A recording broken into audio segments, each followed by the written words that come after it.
Сега е време за нашата утринска тема, која што ја најавивме на самиот почеток за оние кои што не следат од старт. А за оние кои што можеби во моментот се вклучуваат, денес обработуваме тема од областа на астрономијата и не било каква. Ако зборуваме за нешто кое што е навистина доста актуелно и широм светот, и посебно кај научната заедница и кај астрономите и оние кои што ја пратат астрономијата и новите случувања, имено астрономите широм светот се и тоа како возбудени поради можната сензација, поточно на која што се случува од летово Панаму, третиот меѓузвезден објект кој навлезе во нашиот сончев систем. Објектот означен како А11 PL3Z или 3I Atlas, добро познат за открие на 1 јули 2025 година и траекторија што кажува дека доаѓа од нашиот надвор од нашиот систем, и тоа веќе се констатираше и од страна на НАСА, но она кое што секогаш постои кога имаме вака меѓузвездени објекти, поточно оние кои што и досега два претходни ни пристигнале, зашто и меѓу другото ќе позборуваме и ќе потсетиме заедно со нашиот гостин, секогаш постои друга страна, теориите за оние кои што сакаат да веруваат дека можеби има и нешто плюс, поточно за прв пат ќе имаме можеби и како видиме вонземски посетители, но сепак тоа останува како шпекулација и нешто што сме го слушале и во минатото. Се задржуваме на научните факти и на она што е познато досега, за што се разбира подетално ќе ни информира нашиот Радан Митрович, добро познат на оние кои што ја сакаат астрономијата, ги следат активностите на Скопско астрономско друштво, а и сакаат да дознаат од прва рака докаде и што се најновите истражувања и податоци за овој трети меѓузвезден објект во нашиот сончев систем. Радан, добро утро на сите, добро утро на вашите гледачи. Радан, зошто зошто толку големо внимание во научната заедница токму за овој трет меѓузвезден објект? Па затоа што посебно зборно кажам, тоа е меѓузвезден, значи ние вообичаено што гледаме натре во нашиот сончев систем, во нашиот дом, дали кажеме, и сега еден пат ни доаѓаат гости од надвор. Не дека тие се не биле и порано, но не сме имале начин да ги откриеме, не сме имале можност да ги откриеме, не се баш така чести. За да ги откриеме, но науката шпекулирала дека тоа би требало да ги најдеме, меѓутоа сончев систем е голем. За да откриете Карпа, рецимо, од само пар километри или дури помалку од километар кој поминува позади Сатурн и позади Нептун, вие тешко можете да видите такво нешто. Ние немаме такви инструменти. Но ако ќе ни се доближат, и ако е малце поголема, и ако е комета, па таа направи опашката која е неколку милиони километра долга, така онда можеме да ги можеме. Сега такви инструменти имаме и за среќа имаме и се подобри начини да ги гледаме и да ги откриваме, така да дојде ерата и на нив и таму 2017 конечно ни се оствари таа, значи научниците знаеа дека такво нешто мора не да ги. И ни се случи 2017 со тој објект Оumuamua. Кај него беше интересно што баш заради тоа што научниците не знаеа за такво нешто, прво кога го открија, видовме комета, па после тоа неколку дена, не е комета, астероиди, па го преименува, буквално му смени ознака од С во А, мислим за астероиди. И после неколку дена чекај, овој објект малце ни е чуден, ајде брзина, многу е брз и поизмерија брзина и упаника. Може да замислите тоа, пример, вие сте астроном или астрономка. По кои критериуми се одредува? Не се приказна, значи вие сте астроном, сте аплицирале со години, сте работеле на некој проект, имате неколку сати на Хабл, пред тоа години сте аплицирале целе пари, не вие, него вашите сте дал пари за тоа. И сега вие чекате, да речеме, 5 ноември, ќе треба вашиот проект да се реализира во вид на тоа што Хабл, најдобар телескоп во Вселена, тоа што од тога треба да ви снимат вашиот објект. Меѓутоа ви влегува Оumuamua и пошто тоа се гаси сите телескопи, имат еден објект кој треба да гледат и тоа се многу ретко случува, такви транзиент ивенти. Тоа се настани кои се брзо морате да реагирате, да ги испитате и вашиот проект пропаѓа затоа што едноставно Оumuamua има предност и ние моравме да го откриеме, да видиме што е тоа и откривме многу чуден објект кој е, да кажеме, има, да кажеме, налик на едно пенкалце, кој е широко, да кажеме, една единица, 10 единици е дугачко и плюс има чудна ротација, значи као да некој го фрлил пенкалцето вака, тој иде, ево се ќе го земам пенкалцето вака, значи пенкалцето не се вртеше, да речеме, вака или вака, него баш вака се тумбаше едноставно. Немаше некој правилен. Да, немаше некој правилен. И пошла нормално сите телескопи што постоја на земја од мало до големо се го гледаше. Од радиотелескопи го гледавме, во сите спектри го гледавме. Значи, од видлива светлина што гледаме, нели, па со инфрацрвена светлина, со ултравилетова светлина, со радиобранови, со микробранови, со се што имавме, се беше уперено него. и го гледавме. И нормално, кај него беше проблем што го откривме на бегање од нас. Значи, за другите комети не беше, другите два објекти не ги откривме порано, кога доаѓа до нас, па помина сонцето, па после оде. Овој ни вече поминал сонцето и оде. А како знаеме ние дека тоа нешто не е од нас? Само по брзина. За да бидете член на едно село, кој ќе го наречеме сончев систем, ви мора да имате да се движите со одредена брзина. И таа брзина е негде околу 17 км во секунда. Толку мора да имате, за да ако имате 18, ќе избегате од тука. Значи толку веќе ќе се движите, што ние и пример овие Voyageri што ги праќаме таму сите, тие мора да имат толкави брзини за да избегат од сончев систем. И со ајде да го кажеме една паралела со тоа селото, значи живееме во едно село, во тоа село имаме само трактори, мотокултиватори, по некој старо југо, старо фичо и знаеме отприлика тие како звучат, бам и толку. Сега од еден пат у село слушаме и ние знаеме дека тоа не е, одма знаеме дека тоа не е од наше село, знаеме дека нешто сега нас излегуваме на пенџериња и гледаме нели шо е, да видиме. Тоа е всушност ајде да кажеме во една банализирана, да кажеме, една паралела.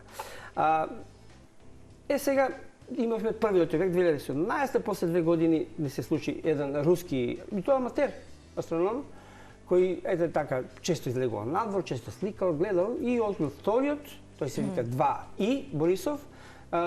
Всушност од ОМУ поштовме нова категорија. Откриваме објект, даваме бројка, значи конкретно имаме сега 3, и е интерстелар, значи меѓузвездан, и Атлас, овој кој го открил. Во случајот вториот објект е Борисов, затоа што човекот се презивал така, па си му дали, има право на тоа.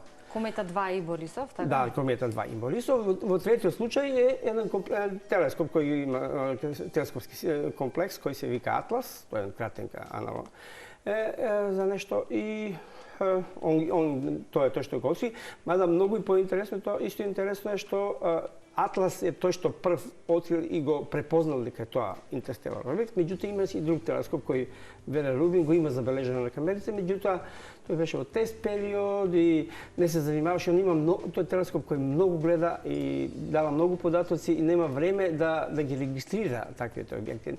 Во иднина можеме да очекуваме дека овакви објекти ќе гледаме. Некои викат на годишно, а некои оптимисти викат и на месечно, не можеме да ги. Да, и тоа ќе ми беше следното прашање. Од 2017, 2019, сега е 2025, значи на краток временски период се забележуваат вакви меѓузвездени објекти, што реално во минатото Тоа само ни кажува колку технологија брзо. Технологијата е напред, тоа сакам да. Технологија, затоа што ние сега еве пример тој Вера Рубин телескоп, се ќе ви кажам еден податок, рецимо вие астрономите и аматери, професионалци откриваат да кажеме околу 2 до 3000 астероиди нови, да кажеме во тек на една година. Вера Рубин го пуштиле 10 сати работи, за тие 10 сати открил 2014. Нови. Значи тоа ќе биде на годишно ниво во милиони. Да.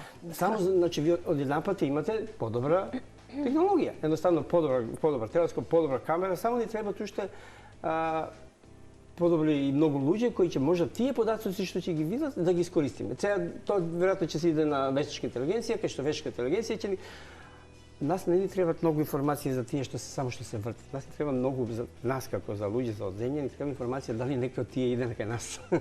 Да. И дали може да ни се закани со нешто. Тие ни требаат. Иначе овие што се вртат не е проблем кога се вртат, ќе ги откриеме порано или покасно, ќе ги испитаме порано или подоцна. Но ако некој од нив се дрзна или по нешто некој се тоа ништо не е исклучено. Ништо нас не се случувало во и многу далечно минато, еве и 2015 мислам или 13 беше во Русија, кога се камен изгоре, нели, па се искршија не знам колку илјадици джамови, илјадици и кусури беа поредени, за среќа немаше никој мртов, ама знаеме дека такво нешто може да се случи. Добро е во целата таа математика на наша страна и статистика, што имаме само околу 3% имаме населен простор на планета Земја. Значи сите градови да ги собереме на една површина и села, се што кај што луѓе живеат онака, не рачунам ја ако падне таму некоја си планина или нива, тоа не се заканува на нас, но ако падне во град или ако направи тоа, тогаш не. А ние сме само на околу 3%, само на планета Земја кај што живеат луѓе. Има население, да. Јавноста од секогаш сакала сензација и кога постоеле и во минатото или ако се вратиме во 2017-та со првиот ваков меѓузвездан објект, нели постојат спекулации и различни теории дека можеби за прв пат како човештво ќе сведочиме на возенски или вселенски посетители, кога се забележа овој меѓузвездан објект, зборуваме за последниот, Рија и Атлас, повторно се појавија тие шпекулации, особено заради тоа што нас ми се чини дека од старт не беше толку категорична додека трае испитувањата дали станува збор за комета, дали има кома и што е она што ја карактеризира како комета, за потоа нели да го дефинираат како комета, иако и понатаму продолжуваат тие теории и шпекулации дека можеби станува збор за нешто друго, а меѓу тие кои што шпекулира и еден барем во она според пишувањето и научник и професор, но Вилише Радан во светот на астрономијата и научниците веќе не е толку со добро реноме.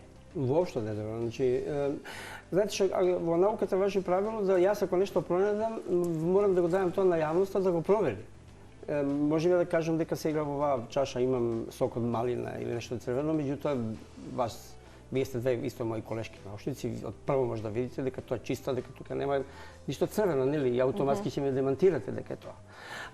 Слично и во науката, било што објавите, вие мора да го докажете. Тој доказ мора да биде проверливо. Не да јас само кажам и вие мене да ми слепо верувате, јас сум кажал затоа што сум професор на некој си Харвард универзитет.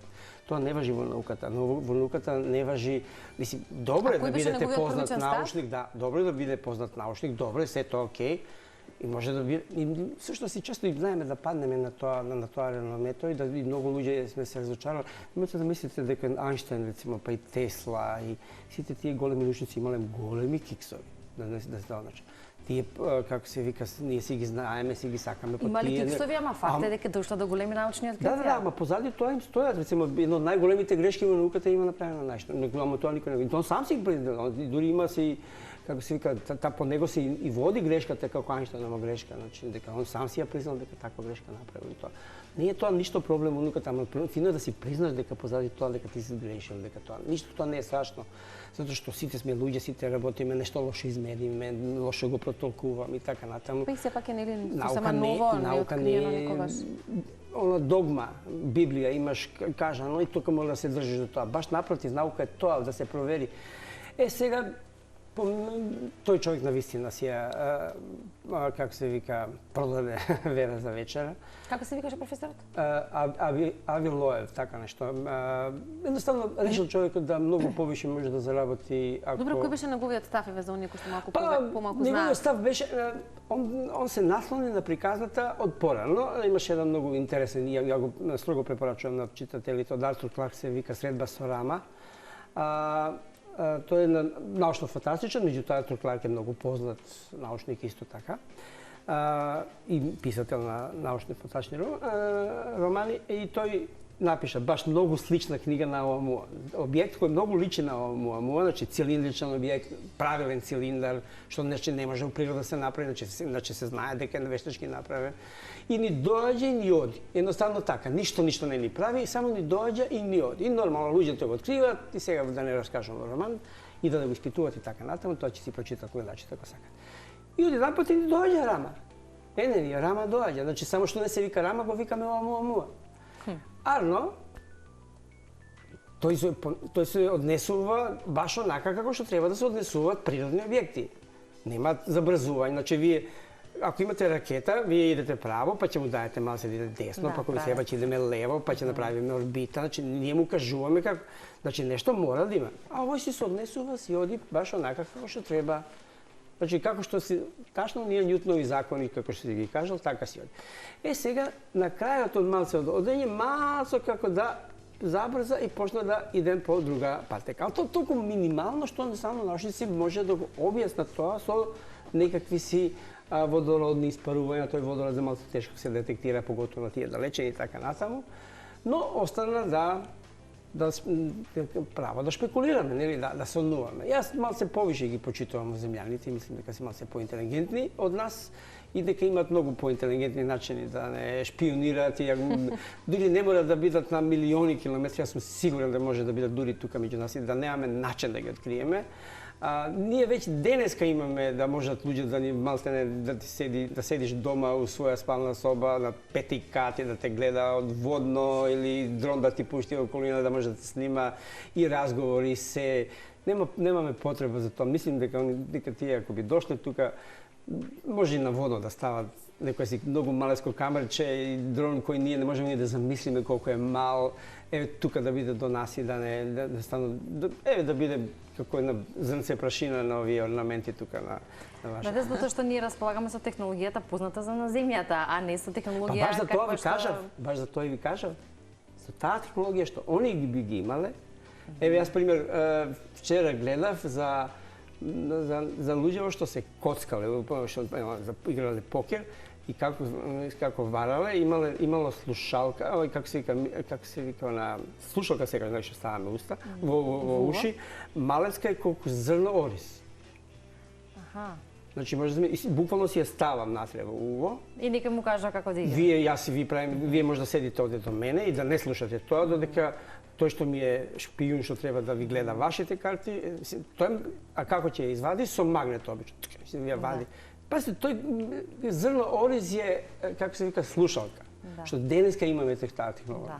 Може ние да не збориме, сигурен сме гледале филмови, јас сигурен сум дека овие агенции за безбедноста од разни земји, сум сигурен дека имат такви уреди, кои може да не слушат што сакат, може да ни тоа. Радан, ние напоминавме дека овој меѓудзвездан објект за кој што зборуваме, веројатно ќе помине ќе биде најблиско до планетата Земја некаде во втората половина од декември, но вие велите многу е поважно кога ќе биде поблиску или најблиску до Сонцето. Ајде тоа малку да не го подобјасните, зошто е тоа поважно и кога беше, бидејќи бил веќе најблизу до Сонцето, така? Да, беше сега во октомври беше најблиску до Сонцето. Зошто е битно? Зашто како некој објект го викаме комета. Тој комета за нас станува комета тек кога ќе почне се доближува до Сонцето, тек таму негде после Сатурнова орбита.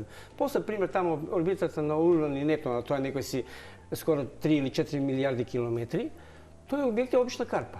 Значи, само карпа на која има замрзната вода, има замрзнат јаглеров диоксид, замрзнат јаглеров моноксид, има цијаниди, све оно што кај нас е газ, таму е замрзнато, затоа што таму е минус 200 степени.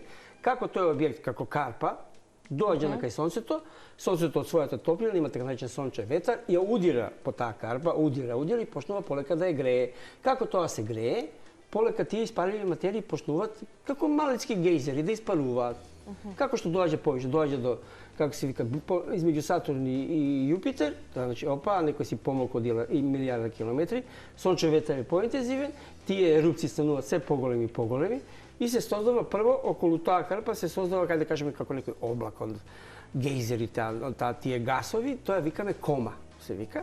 Како што доаѓа поблиску, почнува таа сончев ветар, таа кома да ја разнесува и тогаш гледаме опашката. Тоа важи за сите комети, не само за оваа интерстелар.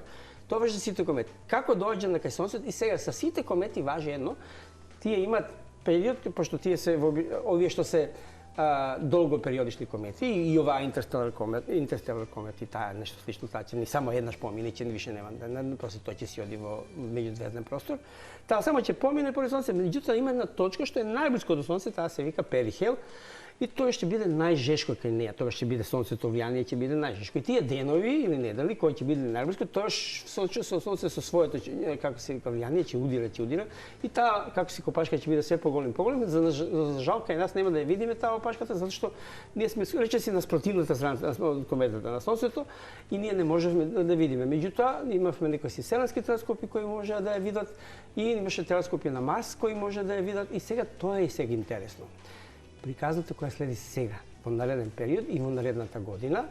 А во моментов каде?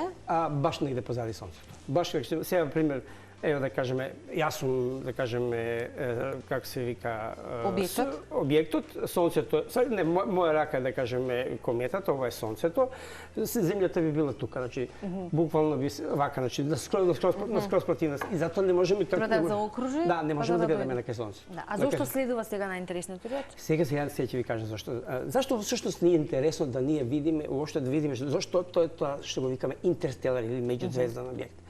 Ние се што знаевме до сега е нашиот дом. Знаеме наши комети како изгледат и ние имаме искуство, имаме илјадици комети испитано, знаеме состав, знаеме колку има јаглеродиоксид, колку има јаглерен моноксид, колку има вода, колку има цијаниди, колку има сите елементи што треба да ги видиме, се знаеме за нив. И отприлике тука се движат, се разликуваат, не се нормално, не е секој комета, ама тие односи се некаде запазуваат. Пример, вода имаш толку, јаглерен диоксид имаш толку. Сега кај оваа комета вода имаш толку, јаглерен диоксид имаш волку. Значи, одма знаеме дека некои си други сончеви системи, некои други звездани системи создаваат исто така комети и дека тие комети може да избегат, знаеме како тоа не е непознат механизам, ама не се исти, значи нашето сонце се создало во еден облак, некој друго сонце се создало во друг облак. За оваа комета знаеме дека веќе сигурно дека е постара од нашата планета Земја, од нашето сонце. Ја се рече се 7 милиарди години стара. За оваа комета? Да. Нашето сонце е 5 милиарди години, ова е 7 милиарди години стара. А тоа по кој основ се откри? Постара. По подзатоците кои добиваме по состав на и односот на тие елементи внатре во неа. Значи ние знаеме. Дали што се очекуваше од самиот старт за дефинирање дали е комета? Беше малку збунувачко присуството на никела, ако зборуваме за металните извоинија кои што ги посочи и кои што постојат како податок, присуство на никел во испуштените гасови, необично отсуство или мала количина на железо, нешто што е како мерен податок или карактеристично за комети, а во овој случај беше тоа беше у почеток, после го открија железото. Значи, затоа што ви кажав, ние ги испитуваме многу далеку, добиваме многу слаби сигнали, значи тие првите податоци не се. Како што се доближуваше комета, така се повише и повише телескопи почна да ја гледат, податоците стана се по-чисти и по-јасни и сега добивме резултати дека фактички добивме дека тоа фактички отсуството на железо малце не болнише, но сега се појави како се вика, како што и требаше да се појави, затоа што на повисоки температури, повисоко до сонце доаѓа до тоа испарување каде што фактички вие во таа честичка која е многу малечка, замислите помало може зрнце песок на плажа, од еден пат и таа треба да што е млазнот натре да се стопи, да тоа железо почне да може да се види. Сето тоа, ви кажав, многу работи имаме нови, не е ништо тоа страшно, ние можеме, се уште откриваме начини, но кометата помина многу близу до Марс, а таму имавме 3, како се вика, телескопи, но не беа еден од тие 3 не се приспособени за гледање на слаби објекти, како што се комети. Тие се наменети за гледање на Марс, а Марс им е близу и сјаен, и пример сега не е исто јас вас да ве сликам во дел од секунда, а треба да сликам комета 5 минути или 10 минути да правам експозиција, за тоа, значи ако немаш телескоп и хардвер за тоа џабе. Но имаме сега можда 2 па дури 3 летала кои се идат и може да се случи да поминат низ така наречена опашката на кометата. Значи кометата што си оставила материја позади може да поминат низ неа и еден од нив има дури како се вика и сонда која би можела да условно речено да детектира некои си честички со кои би можела да најдеме неколку сега да кажеме да добиеме некаква информација за ако имаме среќа да помине низ тоа, пасте тоа е многу разредена материја. Да. А ви имате долг пат и можете релативно до тој детектор да удри некои од тие честички и да да препознаеме и да видиме состав на таа честичка.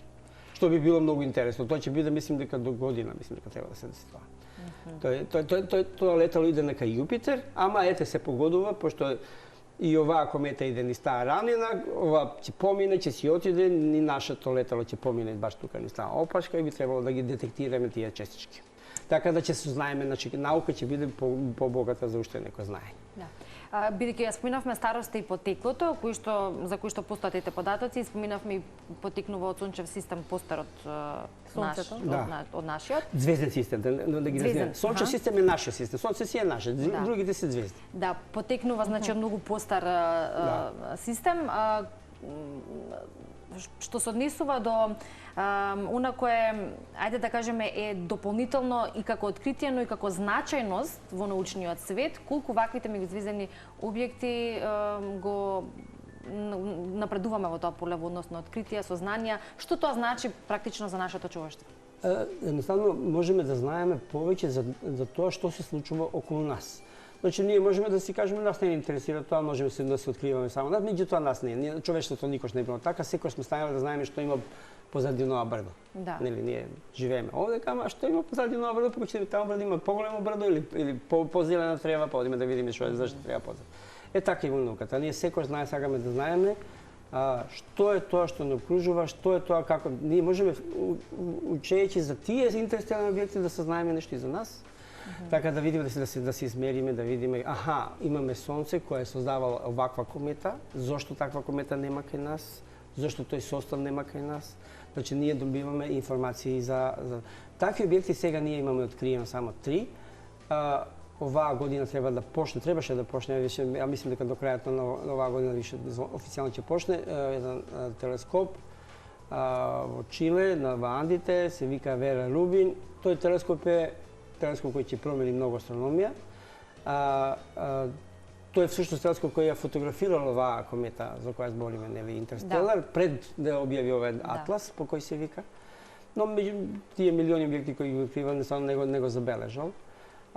И денеска имаме, да кажеме, тоест во иднината имаме, научници претпоставуваат можда еднаш годишно, а некои оптимисти можда и неколку објекти и овакви меѓузвездани ќе имаме, сигурно сум дека ќе имаме тоа, затоа што ќе имаме помоćен инструмент. Сега многу интересно приказна, дали можеме да ги да кажеме да јамнеме на опашката на кометата или на тие објекти. Тоа е малце сега. Од кој аспект? Пример, ние сме биле на Месечина, сме слегле на Титан, на Сатурн, сме биле на неколку астероиди, сме пуштиле своите сонди да ги испитат. Прашање дали можеме, но вие не можеме. Си уште не. Не, затоа што се многу брзи, ние немаме летала кои се толку брзи за да можеме да ги стигнеме. Да, не само се толку брзи што нашите летала сегашни, сега, ама би можеле доколку сакаме. Значи можеме да имаме летала кои би биле назре во сончев систем на неколку места и доколку го откриеме порано, тоа летало да го забрзаме, едноставно вие сте тука, се движите таму, јас сум таму и сега брзо наоѓам начин како да се завезам и ние тука барем да се заминеме и да поминеме. Али да слетаме не. Не би имале толкава брзина да слетаме. Добро, нов предизвик за научниците да создадат. Па сигурен сум тоа. Тоа ќе се случи еден ден порано или подоцна. Имаше и проекти математички изведени како е мисловен експеримент, колку би можело и со денешна технологија. Ова мислам дека за 70 години би можело да го стигнеме, ако денеска ја пратиме ракета да иде низ тие орбити, да го забрзаме толку и толку, за 70 години би можеле да го стигнеме и да едноставно да идеме заедно со иста брзина да дојдеме до него. Во науката знаеме дека секогаш 2 и 2 се 4, но секогаш вака како природна човечка особина љубопитноста. Да. И сакаме да надзирнеме и надвор од рамките на тоа што науката може да го потврди, а мене ме интересира дали науката остава простор за нешто што би можело да не изненади, како видиме тоа што го знаеме и можеме да бидеме сигурни во тоа или технологијата со која што располагаме. Но оставаме ли простор за тоа што не го знаеме или нешто што може да не изненади во блискиња? Во принцип да. За нас тие беа изненадување. Значи интерстеларни објекти за нас лично ние ги знаевме дека постојат, меѓутоа самото ни откритие ни беше изненадување. Но во науката важи исто така правило, се што ќе откријам јас, морам да го докажам. Значи, не можем јас да си кажам нешто само затоа што сум јас некој име и презиме и заради тоа мене мора некој да ме обожава или да биде се тоа како готово, он каже. Мора докази. Мора да има докази. Или тие што сакаат да веруваат во тоа да бидат слепи. Убаво да се убаво да се мечтае, но не да се забегува. Јас сум прв фан, јас сум еден од најголемите фани на нашата фантастика, мислим јас сум треки. Ја би сакал да се појави, меѓутоа ајде да бидеме реални. Обично тие луѓе што веруваат во такво нешто се обично си религиозни, но нека пробаат да со нивните тамо свештеници да им објаснат дека ни дојдоа боговите. Не е така. Не иде така приказната. За нас би биле тие богови. Значи, ако имате технологија да дојдете од една звезда до оваа звезда, до нашето сонце, вие мора да поседувате таква технологија што е за нас незамисливо. Немате нашата технологија. Јас стално кажам, јас живеем во моите детски соништа што ги јас имам. Кога сум се родил, да кажем, како технологија идела, јас живеам позади тоа што сум сонувал како дете. Значи, технологија што имам денеска, ја што имам у джеб, што имам дома на зид и што ме обкружува околу мене во кола и сето тоа што го имам, е позади она што јас можев да замислим и да мечтам како дете дека некош би постоело и да го имам. Да. Значи, тоа јас го имам како лично чувство. Тоа што денеска нашиот свет го има, верувате сега да отидете во некое село во Афганистан или некоја си шума во прашума да кажете сега да извадите само дигитален сат кој ќе ви мери пулс и не знам, ќе може да се слушате со него, да кажеме од Амазонче слушате својата ќерка или жена во Европа и он може да се види таму. Замислете за него какво е тоа чудо. Тоа што замислите да имате брод кој може да дојде од не знам колку илјади светлосни години или стотици светлосни години до нас и каква технологија би била во него и какви тие суждества би биле, тоа е многу позади она што ние можеме воопште да си проектираме. Мислим дека наши научно-фантастични филми се дури скромни на она што би било во реалност. Така е, да. Скопското астрономско друштво секогаш има страствени следбеници во однос на темите, предавањата кои што ги имате, па и континуитетот на информација за научни откритија кои што постојат, меѓу другото има и вашата веб страна за секој кој што сака да се информира. Добро е да кажеме што е најново или актуелно во моментов во Скопското астрономско друштво, пред да се поздравиме за денес. И ако зборуваме и за планетариумот, спомна, еве ти кога си бил дете, па тој таа страст кон астрономијата и планетите, звездите и така натака, колку денешниве деца, младината, оние со кои што веројатно Радане ти имаш контакт ако зборуваме за посета на планетариум, прашања и така натака кои што се поставуваат, ја чувствуваат таа љубопитност, сакаат повеќе информации и се разбира дека нормално некој повеќе, некој помалку, но кој е твојот впечаток? Дали имаме доволно интереси во однос на предавањата кај по-големите и кај по-малите? Кај децата, да, кај децата секогаш има некој констант, значи децата имат две константи кои не може, мислим да имат дете да немат интерес за тие две нешта, тоа се астрономија и диносаури. Значи тие две нешта, ако погледнете, да отидете било која предавање, само да погледате дизајн на пиџамите и на облака, ќе видите дека диносаури и планети превладуваат во дизајн. Тоа е нешто што е константа и тоа мислим дека е нормално, затоа што нешто што е далечно во иднина и нешто што е далечно во минатото, секој ќе биде инспиративно за нас. И ја лично ги имам, мислим, и сум имал кога дете и мислим дека тоа не е ништо невообичаено. Кај веќе кај младите, порано, речемо, затоа ви кажа, светот се менува. Да. Светот е многу позади она што ние го очекувавме. И јас лично сум веќе од тие години каде што тие промени на вистина ги гледам, можам да ги споредам што било, како било и сега. Како иде технологија, интересите се поинакви, луѓето се прилагодуваат кон тоа што им е полесно, поинтересно и така натаму. Нормално дека, рецимо, сега ќе ви кажам, рецимо, за нас ни беше многу интересно у тоа време да гледаме документарци од BBC или од амерички некои како се викаат документарни емисии за астрономија, па се сеќавам кога видеорекордери, оние плеери, ако се сеќавате со VHS касети носевме, па проектиравме па ова по она, само за да видиме нешто. Денеска се тоа имате на 2 клика и тешко вие може да убедите човек да дојде на нешто што он веќе може да го види од својата спална, од својата куња. Вештачката интелигенција ги промени тука исто многу работи. Тоа тек треба. Значи ние сме влезени, вие сме веќе влезени во тоа витлото, се забрзуваме и мислим дека се уште не го гледаме хоризонтот таа брзина, што јас од пред помалку од година дена веќе почнав да ја напипам, да ја загребувам и веќе гледам што тоа чудо прави.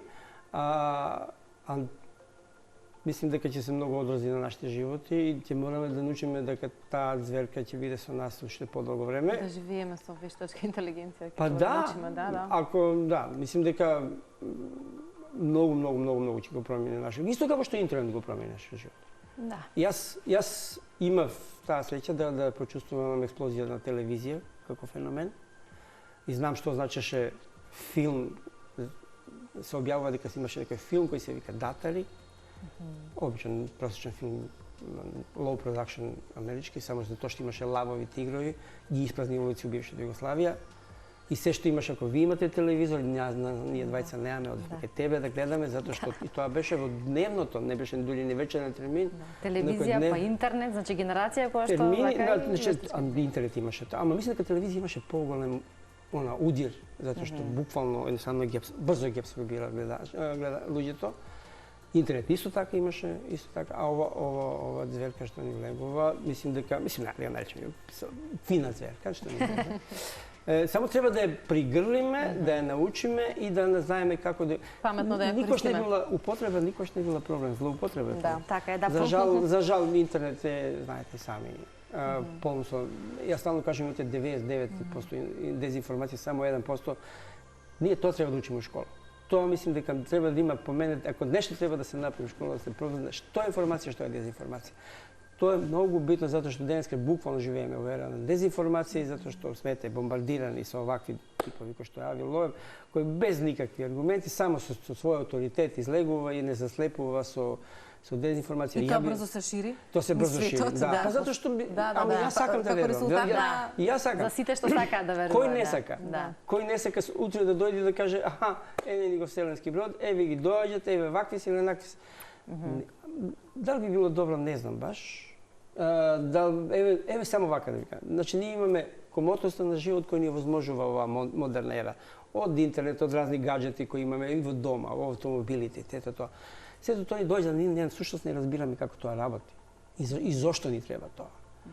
Воопште немаме представа за тоа и затоа доаѓа до тие злоупотреби, затоа што е прелесно, затоа што не разбираме зашто се прават, како се вика, совлечани несреќи, затоа што луѓето влегуваат во нешто без да имат реална контрола на тоа. Значи, имаш машина која има одредено забрзување, брзина, енергија и ви имате вашиот темперамент. Вие сте денеска фини, расположени, то сте бесни на некого, љути сте затоа што сте добиле отказ, не сте добиле некакви си финансиски или сте изгубиле нешто и влегувате. Имате темперамент, едноставно имате луѓе кои се Ми стално збориме за деца во АДХД, ние не знаеме дека тие деца не окружуваат и возрасти, такви луѓе ни седат околу. Мене сигурен сум дека и вас ви се случило милион пати во некој вака да ви прави на партизанска и да се игра. Мислам, тоа се луѓе кои не би требало да седат околу, ама ете, како и вие и они има право да седнат околу, ама Не сите сме сведоци на различни ситуации во времето во кое што живееме и со оние предизвици со кои што се соочува човештвото во моментот. Ако велиме дека или ако сакаме да веруваме дека можеби ќе се појави тоа за кое што ние велиме дека многу сакаат да го видат, кога човештвото ќе биде подготвено, веројатно тоа и не е сега моментот ако зборуваме за така или дека ништо не е случајно, можеби треба да поминат. Зашто никош не помислуваме за мене многу поголема веројатноста. А тоа дека сме ние планета на богови. Што ако сме ние први? Некој мора да биде во Вселена прв.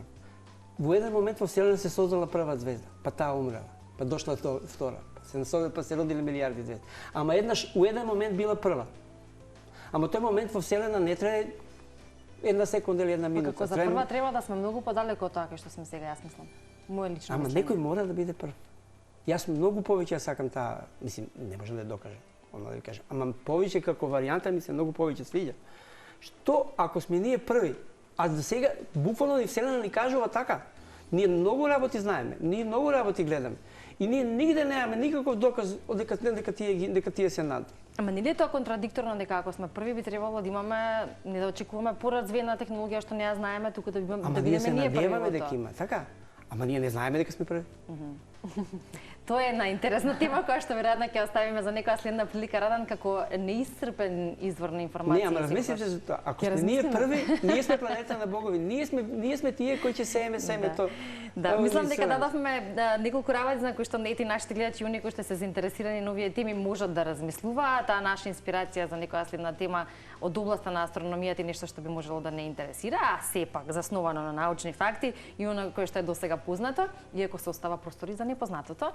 Ќе видиме, те знаат гледачите, граѓаните и од твоето присуство на градскиот плоштад со телескопот, доста добра атракција за туристите, можност кога имаме полна месечина или кога ведро небо да може да се видат и одредени планети. Вечер ако би убаво ќе видам таму, месечина е баш оние фази кога се баш убави така да бујру.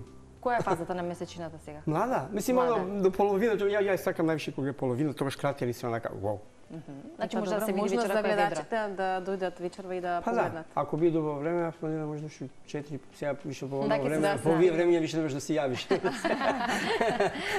Да се, ама би требало 4-4,5 би требало да сум таму, така да ако не биде ладно, не знам сега више.